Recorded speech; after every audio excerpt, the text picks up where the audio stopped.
Yep. Okay, so This meeting is being recorded. thank you for joining us this afternoon, and thank you for everyone that's able to share their learning from Silver Creek this afternoon. And I'll let Emmanuel do the introductions for this session. Hi, everyone, and welcome to this session. My name is Emmanuelle Lebichon, and I'm assistant professor at the University of Toronto. And I'm so happy to introduce today Marci Dunhill, Kimberly Finger, and Karen James, all three teachers of the Silver Creek in the Peel District Region School Board, right? Am I saying it well? Yeah. And all three are doing an incredible job at their school being part of the language-friendly school network.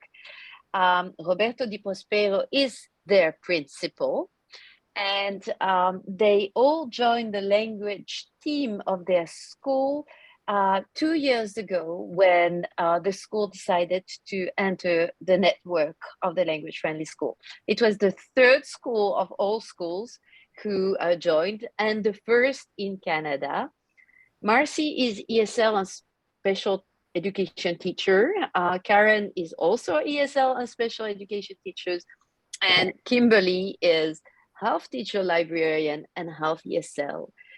The floor is yours. Thank you. Thank you, Emmanuelle, and thank you for everyone that could attend. We appreciate you coming. As Emmanuelle said, we've been a language-friendly school since 2020, although we started working with Emmanuelle from September 2019.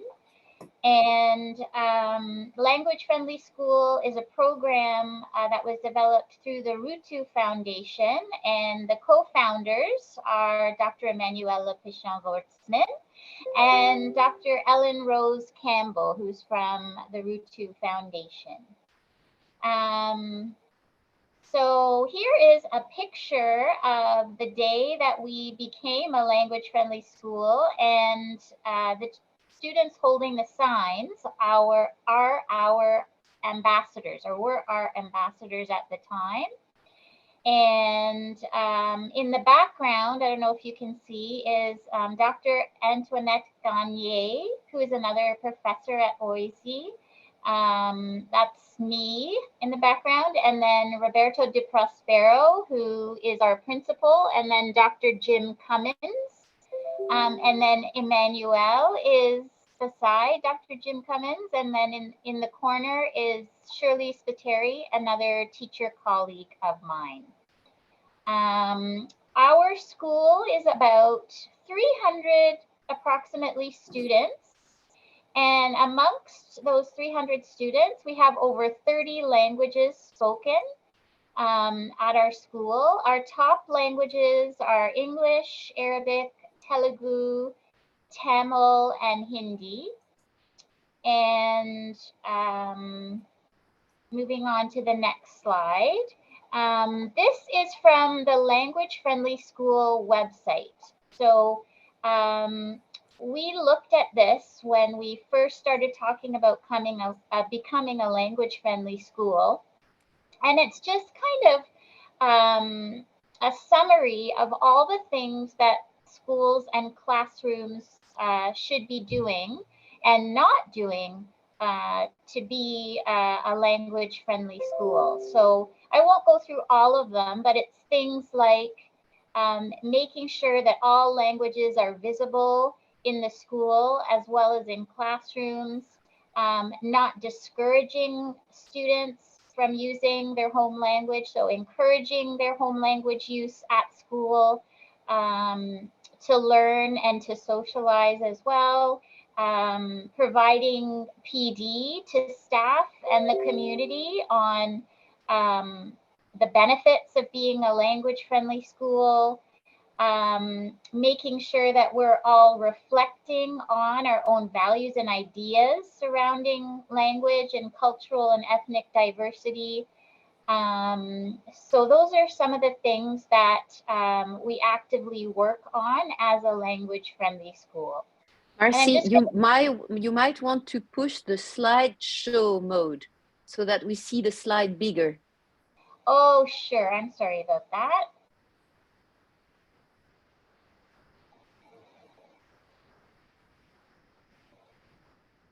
Thank you, Emmanuel. Hopefully that's better. Yes. Okay, and I'm going to turn it over to my colleague, Karen. Thank you, Marci. Today I will be talking about what Silver Creek was like before we became a language-friendly school.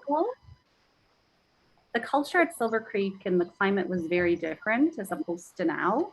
The home language of students were being used, however, it wasn't as frequently and it wasn't used by everyone.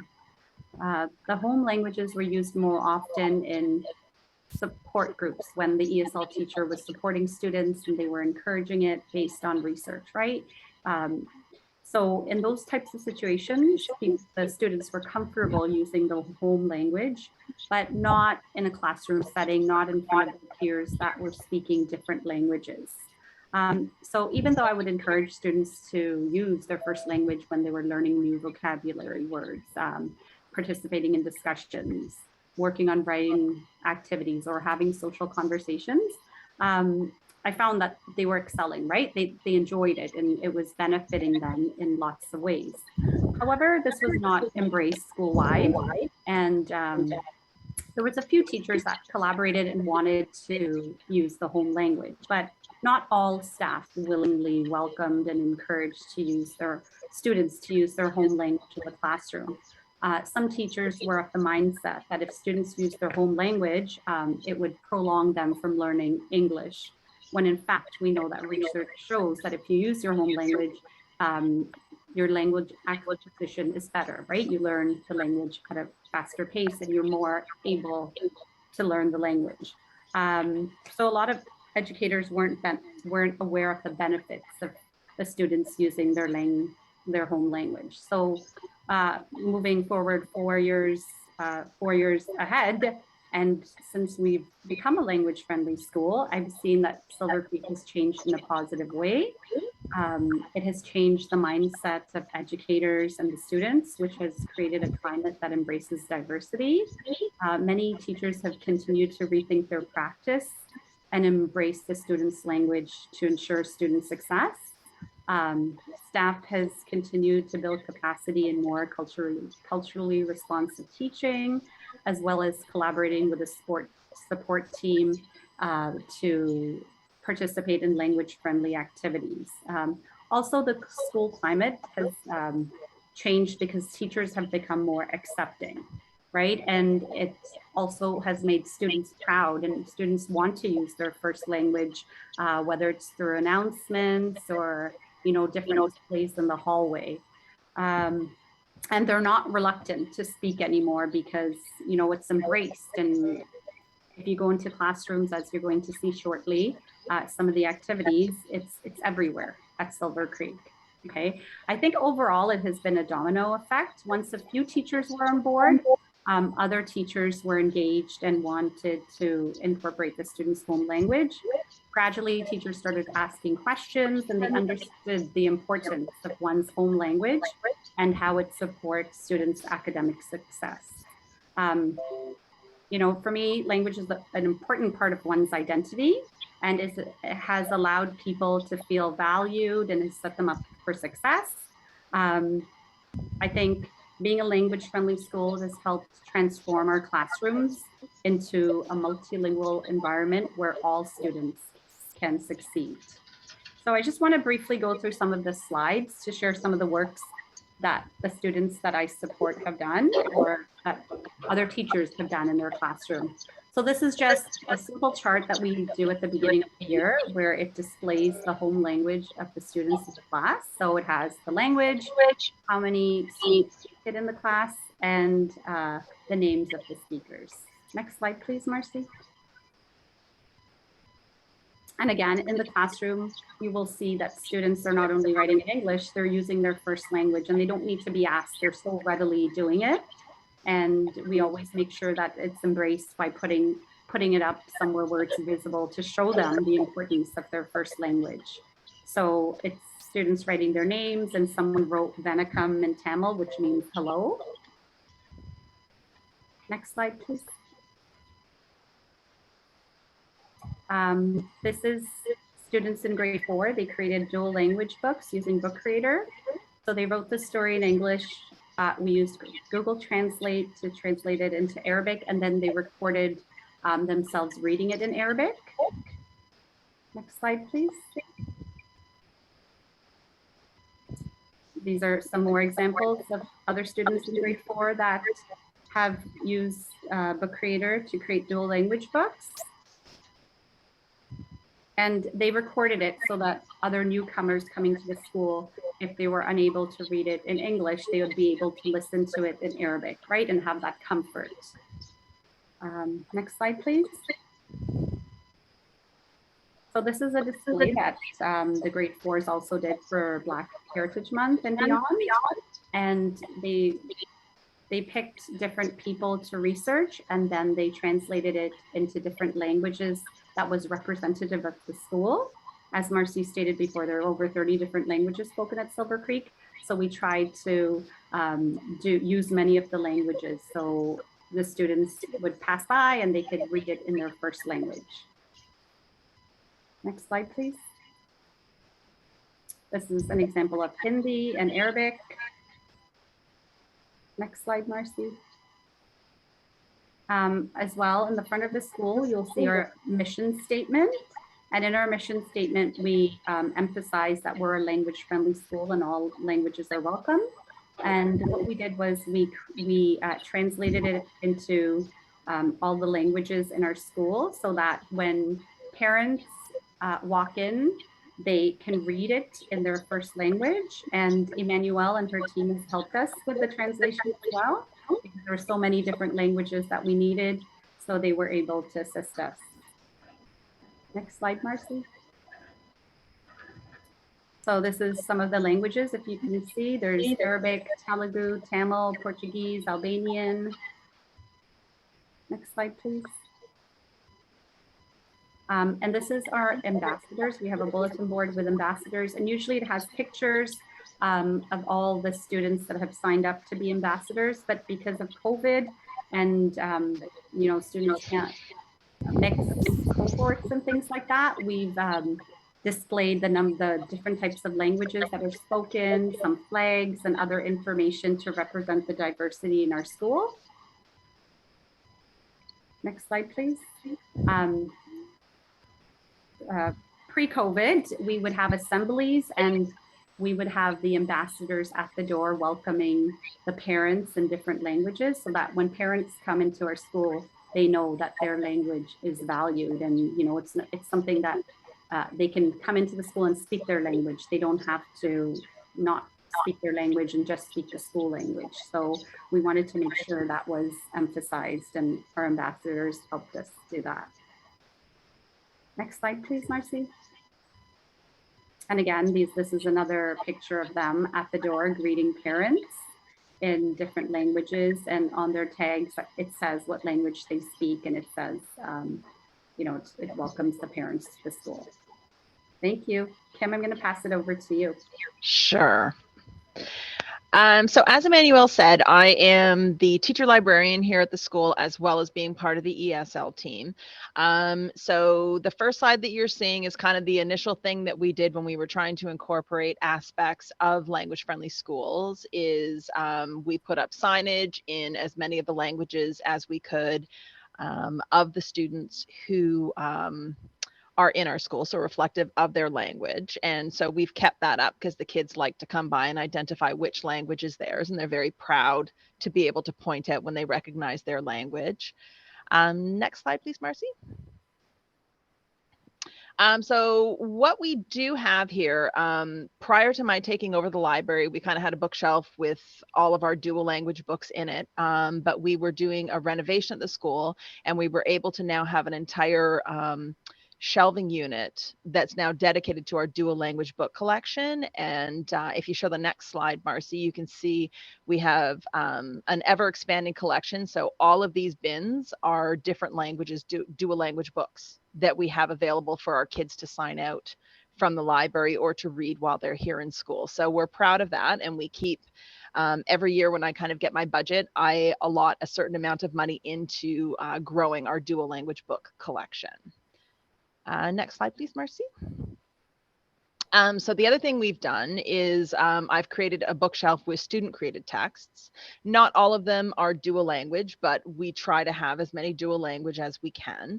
And what I've also done with these, so the books that you saw that Karen has been working on with her students, we'll publish them and put them in this collection, and I will barcode them just like I do any other book in the library, and they're available for any of the students to sign out.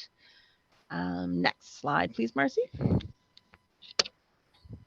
And one of the big activities that we did at the start of last year, and this was more kind of the ELL role side of it, Marci, Karen, and I all worked on creating class or school language policies.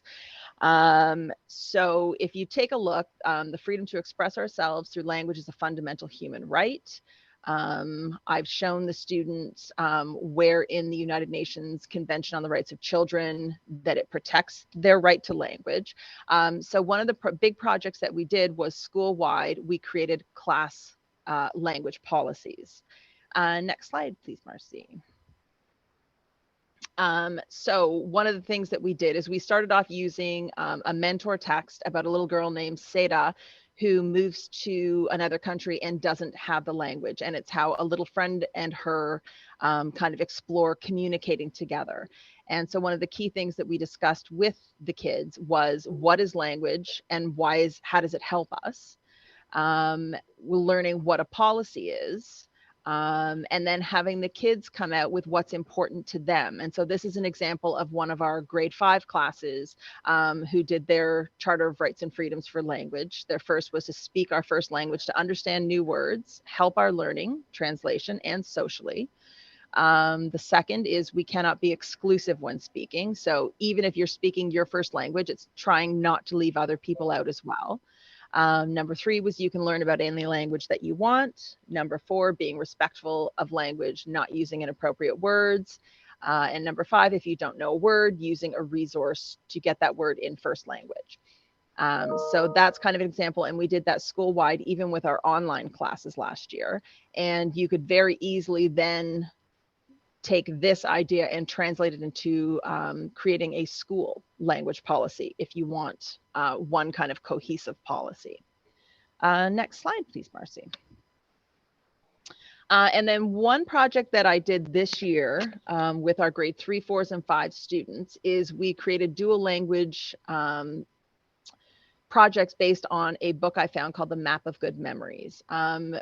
Our community here at the school, we have a lot of refugees at the school. And so this book was about a little girl who was being forced to leave her home due to war and seeking refuge in another country.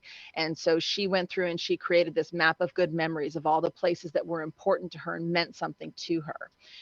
So we expanded that to have the students do their map of good memories, whether it be in a home country or here, and to use their first language when they were doing that. And the kids absolutely loved doing this activity.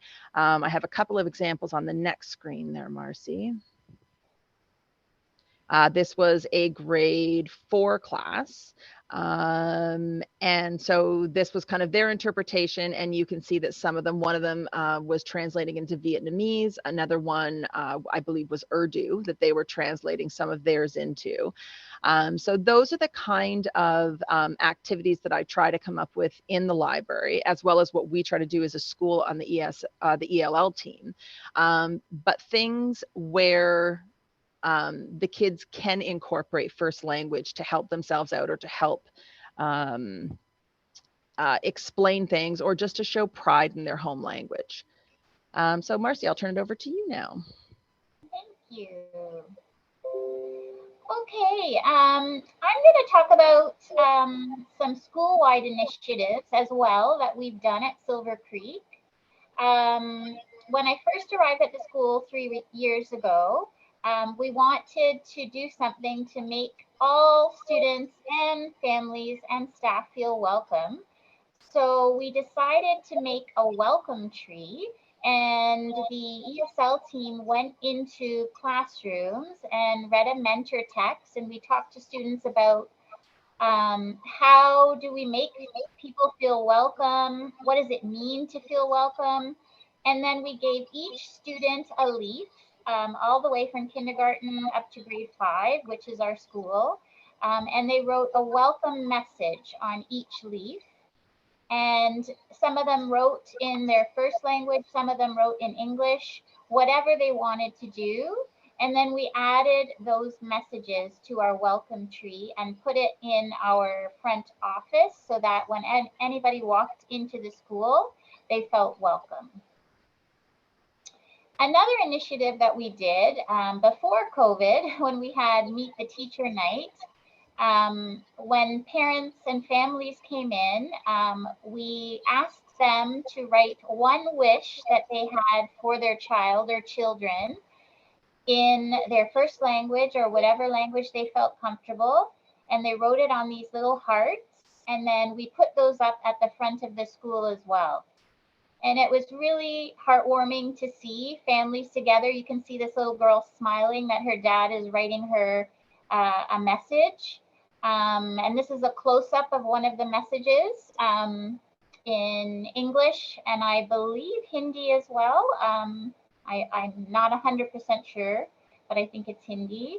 And then we had all kinds of languages and wishes that we put up in our display case so that students saw them and thought of their parents when they were at school.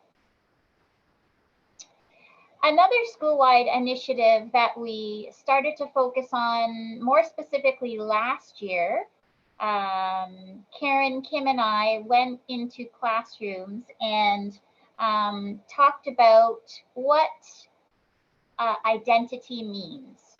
So what it means, what it includes. We used this mentor text, The Day You Begin, to get the discussion started.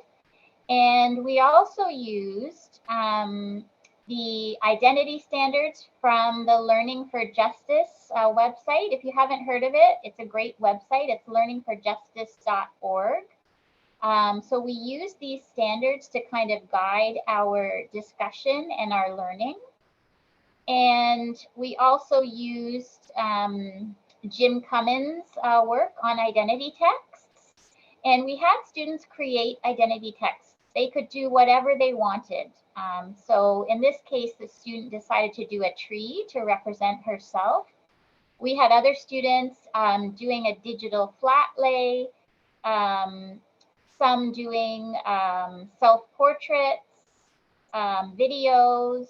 There were all kind of creative work that the kids showed, and it was really amazing. You can see where the red arrow is. This student actually speaks 3 languages. We have a number of students in our school that speak more than 2 languages, and she actually wrote in Hindi. So that's her identity text. And another school initiative that we decided to do this year was, I think, a number of teachers that I've spoken to will have students come up to them and say, this is how you say my name in English. And this is how you say my name in Arabic. And it really got me thinking, well, should there be 2 ways of saying somebody's name? And so I really wanted students to kind of do an inquiry around their name and the pronunciation of their name, as that is a really big part of someone's identity. So these are some of the questions that we asked them. Why is your name important? And is it important for the name to be pronounced correctly? And then we even talked about microaggressions and microaggressions in relation to pronouncing somebody's name correctly. We read this mentor text called Your Name is a Song by Jamila Tompkins Bigelow and illustrated by Luisa Uribe. It's a fantastic book, and it has a lot of different names. And in the back of the book, it actually talks about the origins of the names. So the students were really interested in seeing that. We had every student in each class create a Google slide. And so each class had a Google slide presentation of how to pronounce everybody's name correctly. So we asked them to do an audio recording, a video recording of how to say their name, and divide it up into syllables. And if they had a home language or another language other than English that they could write it in, we asked them to do that as well. So I'll just play this little video as an example. My name is Alia. And it's really interesting because this little girl, I've been working with her and calling her Aaliyah, and she's a very shy student and so never corrected me. And when I saw this Google slide, I thought, oh my goodness, like, I'm so glad we're doing this project because I was saying her name incorrectly the whole time. My name is Alia. Sorry about that. Another school-wide initiative that we started doing because of COVID and the fact that we couldn't get together for assemblies and mixed cohorts were live read-alouds. So our first live read-aloud was with these two grade 5 students, and they chose this book, The Proudest Blue. And we did it using YouTube Live so that students at school, as well as all the students at home, were able to just click a link and join. And this year, we actually did our first dual language read aloud. One of our teachers, Madame Sunder, is able to speak Tamil and English and was able to read this book in Tamil and English. And it was awesome. And we had a lot of students asking, could they do that? And really seeing that their home languages could be represented at school. Another thing that we've done is to create a Civil Creek support website that has lots of resources, not just for students, but also for teachers and also for parents. So we have this language learners section, which has websites with games and things like that that students can go to, but it also has, this is what was at the start of COVID that we created this. It has videos in all kinds of different languages for parents and students on how to join your Google Classroom and, you know, how to post an assignment and things like that.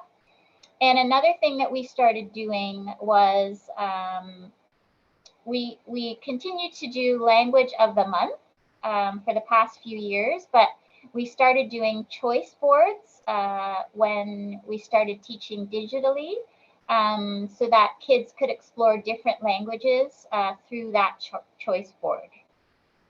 So here's an example of one of our choice boards, patois. So kids could just go into whatever section they were interested in and learn more about patois or whatever language of the month we were doing at the time.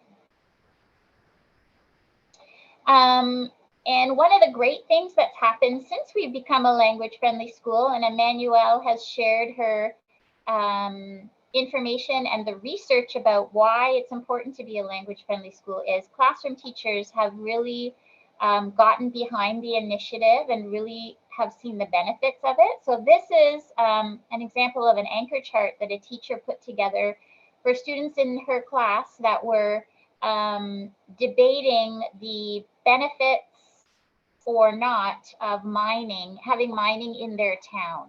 And so she created this anchor chart using English as well as Arabic, as well as visuals to help students when they were debating orally.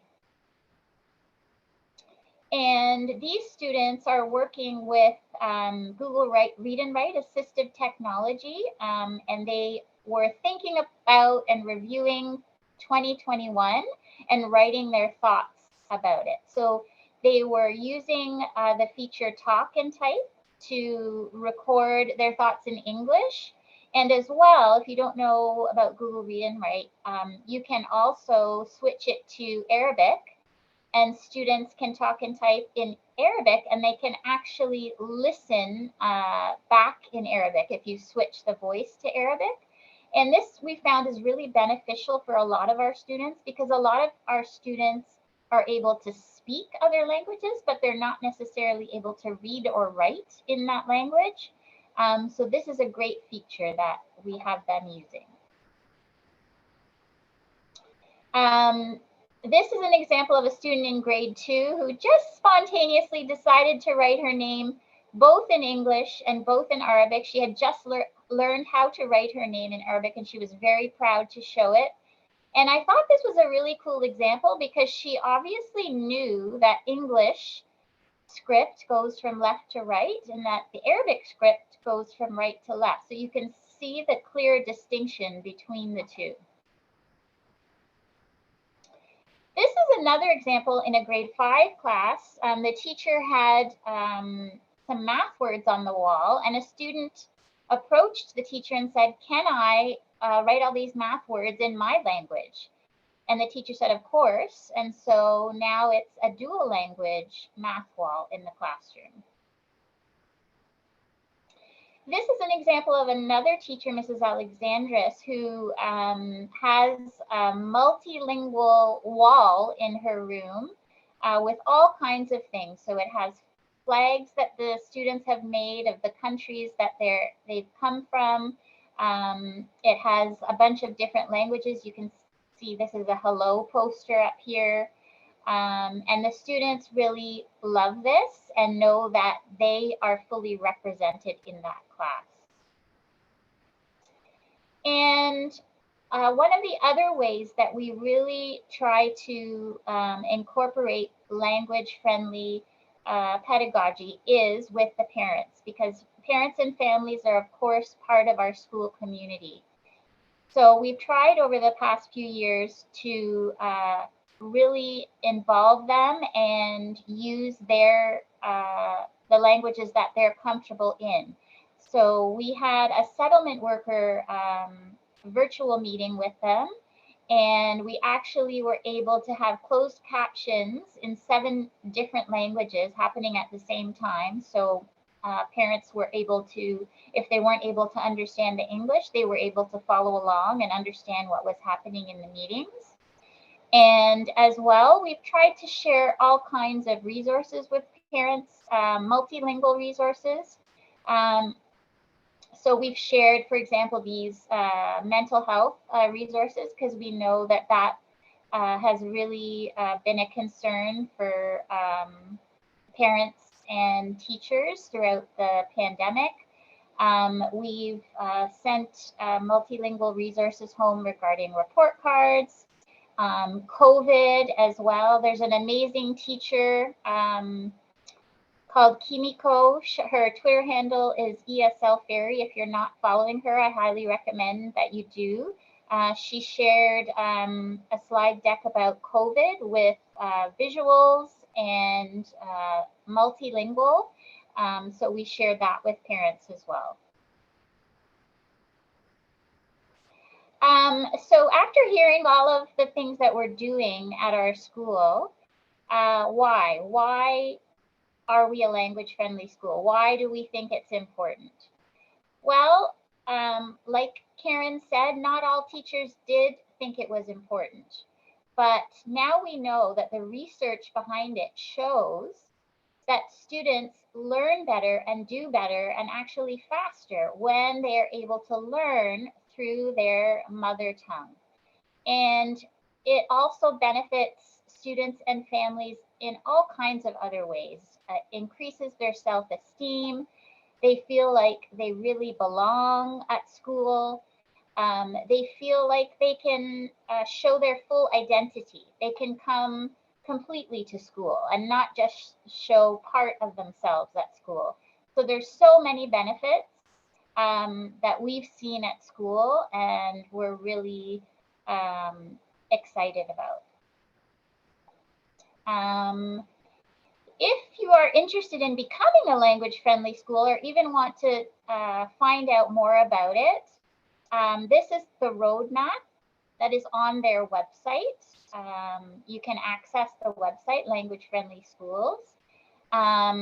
Here are also some other, this is an article that lovely Emmanuel and Ellen Rose wrote, profiling our school. And this is one from the Rutu Foundation website. Here is a brochure if you're interested in sharing that with your schools, with your teachers or your administrators. And the website, like I talked about, and the Rutu Foundation website is also a great website that has teacher resources that you can use with your students to help you be language friendly. And I've just attached some Twitter handles. If you are on Twitter, these are just some of the ones that I recommend. The Language Friendly Twitter handle, the Rutu Foundation, Emmanuel's, that's my principal, and then our schools page, and I'm Queenie Teach, and then Kim's Twitter handle, and then a couple of teachers at our school as well. And that's it. Thank you very much. Thank you very much, Marci and Kim and Karen, for all of the really great visuals and the great ideas and resources that you've shared in the presentation, and for all of the work that you're doing at your school. I hope it inspires. I know I'm inspired to hopefully try some of those ideas in the schools I work with, and it will inspire other teachers to try some of these pieces, even if they aren't fully a language-friendly school, to use that research that you're mentioning to reflect the full identities of the students in our schools. So thank you again, and thank you to all of your teachers and your students that were able to share their work through this presentation. It really is appreciated. Is there any questions from anyone that's here today?